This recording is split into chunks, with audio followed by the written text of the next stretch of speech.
তারেক রহমান 25 তারিখ যাচ্ছেন, এটি প্রথমবারের মতো তিনি নিজের মুখে বললেন। এর আগে আমরা ওনাদের মুখপাত্র, দলীয় নেতাকর্মী, নানা রকমের গল্প, নানা রকমের স্পেকুলেশন আমরা শুনেছি। But this is the first time উনি প্রথমবার নিজে বাংলাদেশে ফিরবেন এবং একটি তারিখ দিয়েছেন। যদিও পররাষ্ট্র উপদেষ্টা বলছেন কোনো ট্রাভেল ডকুমেন্ট তিনি চাননি। আমি অত্যন্ত দুঃখের সাথে জানাচ্ছি যে এই ধরনের প্রশ্ন এবং বয়ান তৈরি করার কারণেই এই দুই রাষ্ট্রের সমস্যা, দলে দলে সমস্যা এবং নিজেদের ভাইয়ে ভাইয়ের সমস্যা।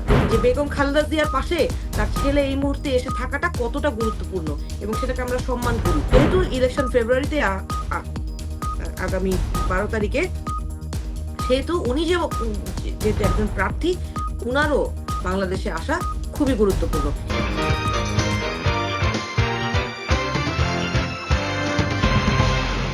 বিএনপির চেয়ারপারসন, ভারপ্রাপ্ত চেয়ারম্যান তারেক রহমানের বক্তব্যটি শুনেছেন। বিজয় দিবসে উনি ঘোষণা দিয়েছেন উনি 25 তারিখে বাংলাদেশে যাচ্ছেন। জেনেছেন নিশ্চয়ই। তাও আমাদের দর্শকদের জন্য একটু এই বক্তব্যটি দেখাতে চাই। বিশেষ করে লন্ডনে যারা আছেন, বিশেষ করে তোমরা যারা ইয়াং আছো, ছবি তোলার জন্য পাগল হয়ে যাচ্ছ, প্রত্যেকের কাছে আমার একটি অনুরোধ, 25 তারিখে ইনশাল্লাহ আপনাদের দয়া আল্লাহর রহমতে আমি দেশে ফিরে যাব। কিন্তু এখানে উপস্থিত, এই ঘরে উপস্থিত প্রত্যেকটি মানুষের কাছে আমার অনুরোধ, দয়া করে কেউ আপনারা এয়ারপোর্টে সেদিন যাবেন না। দয়া করে কেউ আপনারা এয়ারপোর্টে যাবেন না আপনারা। কারণ এয়ারপোর্টে গেলে একটি হট্টগোল তৈরি হবে এবং মানুষ জানবে যে এরা সব বাংলাদেশি এবং দেশের সুনাম নষ্ট হবে, দলের সুনাম নষ্ট হবে। যারা এয়ারপোর্টে যাবেন না, যারা সেদিন এয়ারপোর্টে যাবেন না, আমার আজকের এই অনুরোধ যারা রাখবেন, আমি ধরে নিব তারা দল এবং সর্বোপরি দেশের সম্মানের প্রতি মর্যাদা রাখবেন। আর আমার মানা করা সত্ত্বেও, আমার অনুরোধ করার পরেও যারা যাবেন, আমি ধরে নিতে বাধ্য হব যারা ব্যক্তিগত স্বার্থের জন্য সেখানে গিয়েছেন। জনাব তারেক রহমান 25 তারিখে আসবেন, এরকম একটা সংবাদ আমরা পাচ্ছি। উনি কি অফিসিয়ালি ট্রাভেল ডকুমেন্ট চেয়েছেন কিনা?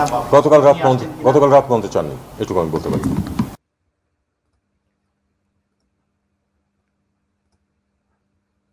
অ্যাডভোকেট হুমায়রা, তারেক রহমান 25 তারিখ যাচ্ছেন, এটি প্রথমবারের মতো তিনি নিজের মুখে বললেন। এর আগে আমরা ওনাদের মুখপাত্র, দলীয় নেতাকর্মী, নানা রকমের গল্প, নানা রকমের স্পেকুলেশন আমরা শুনেছি।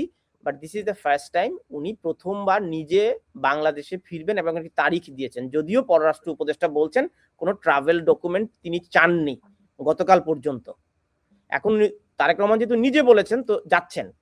আপনাদের এই হঠাৎ করে ভারত বিদ্বেষী মনোভাবটা এবং ভারতের দূতাবাসে মানে ঘেরাওয়ের কর্মসূচিটা, এটা কি তারেক রহমান দেশে ফিরছেন, বাংলাদেশের রাজনৈতিক ন্যারেটিভটা পরিবর্তন হয়ে যাবে এবং তারেক রহমান ফিরলে বাংলাদেশের পুরো রাজনৈতিক যে 360 ডিগ্রি যে ঘুরে যাবে বিএনপির দিকে, এই ভয়ে কি আপনারা ভীত সন্ত্রস্ত হয়ে নতুন একটা ভারত বিদ্বেষী ন্যারেটিভ তৈরি করছেন কিনা? তানভীর ভাই, আমি অত্যন্ত দুঃখের সাথে জানাচ্ছি যে এই ধরনের প্রশ্ন এবং বয়ান তৈরি করার কারণেই এই দুই রাষ্ট্রের সমস্যা, দলে দলে সমস্যা এবং নিজেদের ভাইয়ে ভাইয়ের সমস্যা। তারেক রহমান বাংলাদেশে আসছেন, এই কারণে আমাদের চেয়ে বেশি খুশি আর কেউ নাই। আমি নিজে এই বক্তব্য 2 দিন আগেও দিয়েছি যে পৃথিবীর কোন শক্তি আছে যে একজন মা মৃত্যু শয্যায় আছেন এবং তার সন্তানকে সে কাছে পাবেন না। আমি নিজে আমার ব্যক্তিগত জীবনে জানি যে আমি যদি আমার অসুস্থ শাশুড়ি মার পাশে সারা দিন থেকে তার হাত টিপা, পা টিপা, ঠান্ডা হাতে গরম তেল মালিশ করা যতই করতাম, তার ছেলে 2 মিনিট এসে তার সাথে বসলে উনি যতটা শান্তি পাইতেন, আমি সারাদিন তার সেবা করলে উনি অতটা শান্তি পাইতেন না। সুতরাং আমি এটাও জানি যে বেগম খালেদা জিয়ার পাশে তার ছেলে এই মুহূর্তে এসে থাকাটা কতটা গুরুত্বপূর্ণ এবং সেটাকে আমরা সম্মান করি। জনাব তারেক রহমান কি পরিমাণ জুলুম অত্যাচারের শিকার হয়েছেন এই শেখ হাসিনা সরকারের দ্বারা, সেইটাও আমি অবজার্ভ করেছি। আমরা অবশ্যই চাই উনি বাংলাদেশে ফিরুক, উনার দলটার হাল ধরুক এবং উনার দলের যেই অবস্থা, সেই অবস্থায় একটা গার্ডিয়ান খুবই প্রয়োজন। আমি কদিন আগে আমি নিজেই এই কথাটা আবারও বলছি, আমিই বলেছি যে বিএনপি যে রাজনৈতিক দল, তাদের অভিভাবক হিসেবে একজন থাকাটা খুবই জরুরি, কারণ উনার বক্তব্যটা উনি যতক্ষণ না প্রেজেন্ট হয়ে দিচ্ছেন ততক্ষণ পর্যন্ত এই এই যে ছেলেরা আছেন, বাংলাদেশের যে জনগণ আছেন, তারা প্রপারলি ওনার অর্ডার ইনস্ট্রাকশন ফলো করতে পারছেন না।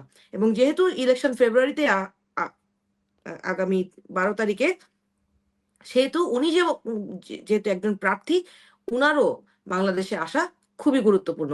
এইটার সাথে আমি বলবো যে আপনারা যেটা মিলাচ্ছেন সেইটা, ঘটনাটা আমি আসলে মিলেলা আমি একটা এরকম না, প্রশ্ন জানতে ঘটনাটা চাইলাম। ডিফারেন্ট। আপনারা আমি ভয় বলছি পাচ্ছেন কিনা ঘটনাটা তারেক রহমান ডিফারেন্ট। ফিরছেন, উনি প্রধানমন্ত্রী সেইটা হয়ে যাবেন এবং ওনার উনি যে জনগণ ওনাকে জনপ্রিয়তা ভোট দিলে উনি প্রধানমন্ত্রী হবেন, এটা জনগণের সিদ্ধান্ত, এটা অসুবিধার কি? না এখন আপনি এতে ভোটটা যদি অসুবিধা পেছানো দেখছেন যায়, কেন? ভারত যদি বাংলাদেশে এতে আপনি এই অসুবিধা পরিস্থিতি, দেখছেন কেন? এটার আমি সাথে আপনি কোথায় অসুবিধা ভারতকে দেখলাম? আমি মিলাচ্ছেন আপনার কেন? কাছে এটা তো জানতে আমাদের, চাইছি। আপনি এটা ভয় পাইলে বলবেন না পাইতেছি না, আর পাইলে বলবেন না আমরা আমরা পাইতেছি। তো খুশি, আমরা তাকে ওয়েলকাম জানাচ্ছি, আমরা দীর্ঘদিন ধরে অপেক্ষা করছি যে উনি কবে আসবেন।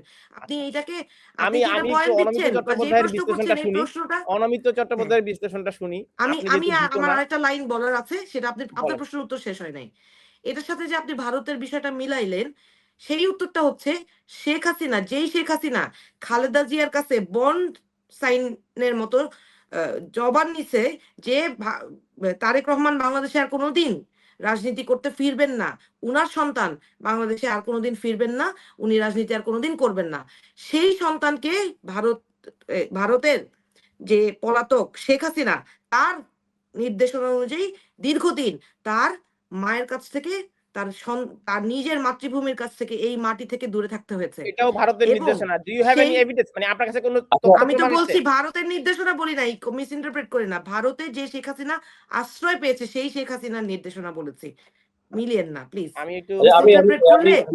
এবং সেই একই শেখ হাসিনা এখন, অ্যাডভোকেট হুমায়রা, আপনার আমি সময় শেষ শেষ। করলে আপনি বলেন, আপনার সময় শেষ। সেই শেখ ধন্যবাদ। হাসিনার নির্দেশনায় যেই নাশকতার নির্দেশনা হচ্ছে, সেই নাশকতার কারণে এই প্রতিবাদগুলো গড়ে উঠছে, যেই প্রতিবাদ শুধু বাংলাদেশে না, আর কালকে সকাল থেকে আমি এখান থেকে বলছি, ভারতের মুক্তিকামী জনতা ভারতের মাটিতেও এই একই প্রতিবাদ গড়ে তুলবে, যে এই শেখ হাসিনাকে ভারত আশ্রয় দিয়ে বাংলাদেশকে অস্থির ধন্যবাদ। করছে, দুই আপনি দেশের তো সম্পর্ক নষ্ট আপনি তো করছে। একটু সময় দিবেন ওনাকে। Thank you.